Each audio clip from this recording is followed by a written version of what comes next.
Assalamualaikum warahmatullahi wabarakatuh. Waalaikumsalam warahmatullahi wabarakatuh. Baiklah, kami dari kelompok 8 ingin mempresentasikan hasil kerja kami tentang asal-usul bahasa. Baiklah, saya Diana Mawati dengan akhiran NIM 092 sebagai moderator dan sekaligus pemateri 1 dan pemateri 2 yaitu Saya Lisya Zulfani dengan akhiran NIM 083 dan pemateri 3 dan yang terakhir yaitu saya Nevilia Vinini dengan NIM akhir 073. Baiklah, langsung saja saya jelaskan tentang asal-usul bahasa. Pengertian asal-usul bahasa. Bidang pelaksana 1993 dan Kemdikbud 1997 mendefinisikan bahasa sebagai sistem lambang bunyi arbiter yang dipergunakan oleh anggota suatu masyarakat untuk bekerja sama, berinteraksi, dan mengidentifikasikan diri. Dari bahasa di atas ada 5 butir bahasa yang penting yaitu manusia atau human. Manusia maksudnya hanya manusia memiliki sistem simbolik untuk komunikasi. Makhluk lain seperti binatang memang berkomunikasi dan mempunyai bunyi, namun tidak termasuk dalam kata-kata. Perkembangan bahasa inilah yang membedakan manusia dengan makhluk lainnya karena manusia diberi kelebihan untuk yang kedua yaitu dipelajari atau natifisir. Maksudnya adalah manusia ketika dilahirkan seperti bayi itu tentunya tidak bisa langsung ngomong, tetapi juga dipelajari untuk berbahasa seperti kita melalui lingkungan atau seperti orang tua. Yang selanjutnya yaitu sistem. Artinya bahasa memiliki seperangkat aturan. Perangkat inilah yang menentukan struktur atau grammar yang diucapkan. Yang selanjutnya itu arbiter. Arbiter maksudnya manusia mempergunakan bunyi-bunyi tertentu dan disusun dalam cara tertentu adalah secara kebetulan saja. Yang selanjutnya yang ketiga adalah simbolik atau lambang. Simbolik artinya bahasa terdiri atas beberapa simbol arbiter yang memiliki arti. Kita dapat menggunakan simbol-simbol untuk berkomunikasi secara manusia karena manusia sama-sama memiliki perasaan, gagasan, dan keinginan. Sedangkan pendapat para ahli yaitu Aristoteles. Aristoteles mendefinisikan bahasa adalah untuk mengungkapkan pikiran dan perasaan manusia. Dengan kata lain, pikiran dan perasaan manusia itu dapat mengaruhi bahasa. Terus menurut Leonard Biel mendefinisikan bahasa adalah sistem atau lambang bunyi yang bersifat sewenang-wenang yang dipakai oleh anggota masyarakat untuk bekerja sama dalam berinteraksi antara sama habitat. Yang selanjutnya William von Humboldt dia mendefinisikan sintes atau gabungan bunyi sebagai bentuk luarnya dan pikiran sebagai bentuk dalamnya. Terus Sapir, metode ini manusiawi untuk mengkomunikasikan ide, emosi, dan keinginan melalui simbol. Selanjutnya asal-usul bahasa sebagai suatu studi yang dikenal sebagai glottogoni. Istilah teknis glottogoni ini berasal dari bahasa Yunani yang bermakna kemampuan manusia untuk menggunakan bahasa yang lebih baik dalam proses evolusi kehidupan manusia. Istilah lain dari glottogoni ini berasumsi bahwa Homo spesies berevolusi dari sebelumnya tidak mampu berbahasa hingga kemampuan berbahasa. Baiklah, itu saja yang dapat saya sampaikan mengenai materi satu yaitu yang asal-usul bahasa. Selanjutnya saya akan lanjutkan dengan materi yang kedua yang akan dijelaskan dengan saudari Elis. Saudari Elis, saya persilakan. Baik, saya akan menjelaskan tentang teori asal-usul bahasa. Berikut ini adalah 5 teori tertua dan paling umum tentang bagaimana bahasa dimulai. Yang pertama ada teori Bow. Menurut teori ini, bahasa dimulai ketika nenek moyang kita mulai meniru suara-suara alam di sekitar mereka. Yang kedua yaitu teori Bindol. Teori ini yang didukung oleh para filsuf kuno Plato dan Pythagoras menyatakan bahwa ujaran muncul sebagai respon terhadap kualitas-kualitas esensial benda-benda di lingkungan.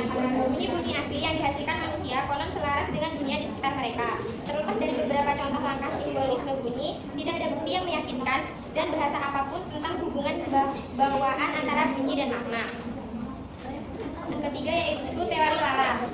Ahli bahasa Denmark Otto Jespersen berpendapat bahwa bahasa mungkin berkembang dari bunyi yang dikaitkan dengan cinta, permainan, dan terutama lagu. Yang keempat yaitu teori Pop. Teori ini berpendapat bahwa ucapan berasal dari kata seru, teriakan kesakitan, spontan, keterkejutan, dan emosi lainnya. Namun tidak ada bahasa yang mengandung banyak kata seru dan kristal menunjukkan bahwa bunyi klik, tarikan nafas, dan bunyi lain yang digunakan dengan cara ini tidak ada hubungannya dengan vokal dan konsonan yang ditemukan dalam fonologi. Yang terakhir yaitu teori Yohiro. Menurut teori ini, bahasa berevolusi dari kedudukan, lingkaran, dan rumusan yang ditimbulkan oleh pekerjaan fisik yang berat. Meskipun gagasan ini mungkin menjelaskan beberapa fitur ritmis bahasa, gagasan ini tidak menjelaskan secara mendalam dari makna kata berasal. Ya, materi yang dapat saya sampaikan. Baiklah, materi yang terakhir akan dijelaskan oleh Saudari Nefis. Yang ketiga yaitu fungsi bahasa dalam kehidupan manusia. KBBI bahasa adalah suatu sistem lambang bunyi yang dipakai oleh seluruh masyarakat untuk kerjasama, berinteraksi, dan identifikasi dari variasi 2018. Yang pertama yaitu fungsi ekspresi. Fungsi ekspresi yaitu wadah untuk media manusia mengungkapkan ungkapan batin yang disampaikan penutur kepada orang lain. Yang kedua yaitu bahasa sebagai alat komunikasi. Bahasa sebagai alat komunikasi, komunikasi merupakan akibat yang lebih jauh dari ekspresi diri. Komunikasi tidak akan sempurna bila ekspresi diri kita tidak diterima oleh atau dipahami oleh orang lain. Yang ketiga yaitu bahasa didampingi oleh salah satu faktor kebudayaan. Bahasa didampingi sebagai salah satu unsur kebudayaan memungkinkan pula manusia memanfaatkan pengalaman-pengalaman mereka, mempelajari dan mengambil bagian dalam pengalaman-pengalaman itu. Yang keempat, bahasa sebagai alat komunikasi. Bahasa sebagai alat komunikasi lebih jauh memungkinkan tiap orang untuk merasa dirinya terikat dengan kelompok sosial yang dimasukinya, serta dapat melakukan semua kegiatan kemasyarakatan dan menghindari sejauh mungkin bentrok-bentrok untuk memperoleh efisiensi yang setinggi-tingginya. Yang kelima yaitu bahasa sebagai alat kontrol sosial. Bahasa sebagai alat kontrol sosial, bahasa sangat efektif. Kontrol sosial ini dapat diterapkan pada diri kita sendiri atau kepada masyarakat. Sekian presentasi yang dapat kami sampaikan. Jika ada pertanyaan, kami persilahkan bertanya. Kami membuka 3 pertanyaan. Yang ingin bertanya silakan tunjuk tangan. Melalui tunjuk tangan jawab saya hitung 1 sampai 3, Pak. Siapa yang bilang kami tunjuk? 3, Pak.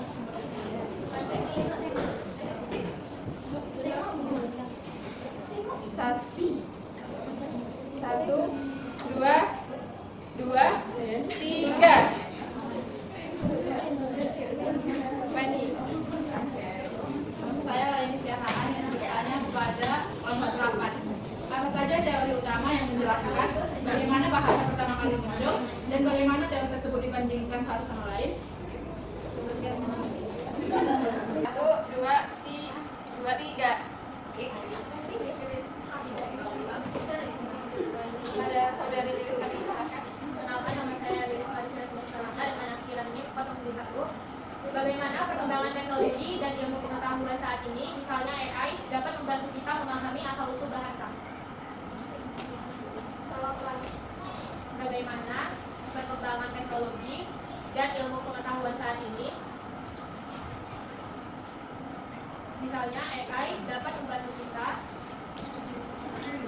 memahami asal-usul bahasa?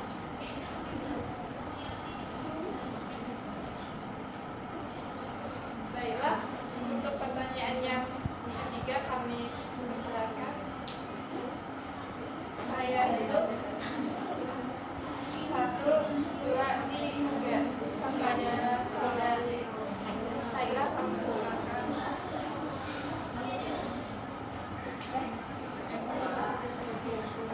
Pertanyaannya, dalam hal apa saja bahasa berfungsi sebagai cermin kebudayaan suatu masyarakat?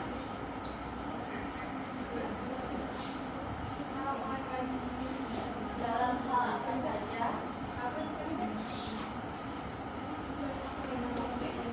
bahasa berfungsi sebagai cermin kebudayaan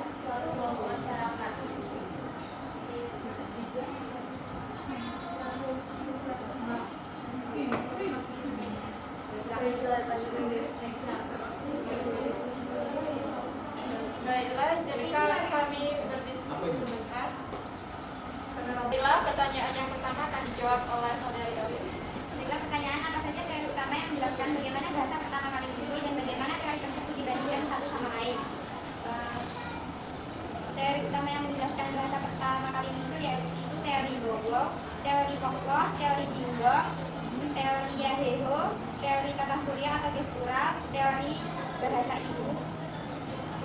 Perbandingannya yaitu antara Bobo dan Kokoh yaitu menekankan aspek spontan dan alamiah bunyi.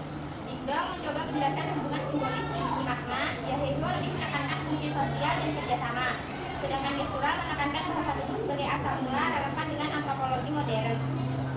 Bahasa ibu menekankan hubungan keluarga dan afeksi sebagai dasar perkembangan bahasa. Apakah diterima jawabannya?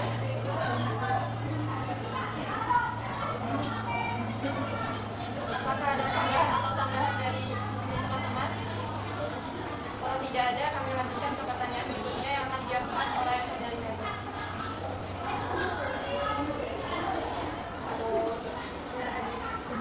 Baiklah, di sini saya akan menjawab pertanyaan dari Iris, yaitu bagaimana perkembangan teknologi dan ilmu pengetahuan saat ini, misalnya AI, dapat membantu kita memahami asal-usul bahasa.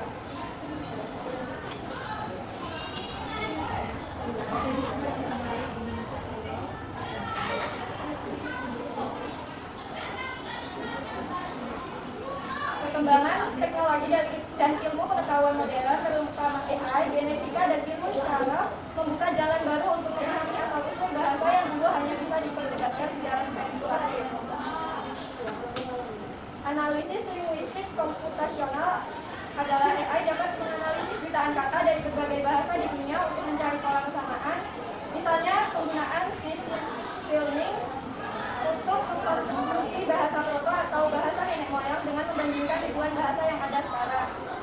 Simulasi otak dan perkembangan bahasa dengan neural network, ilmuwan bisa membuat model komputer yang meniru cara otak mempelajari bahasa, contohnya model AI seperti GPT, menunjukkan bagaimana pola bahasa bisa dipelajari hanya dari data teks, mirip dengan bayi yang belajar dari lingkungan.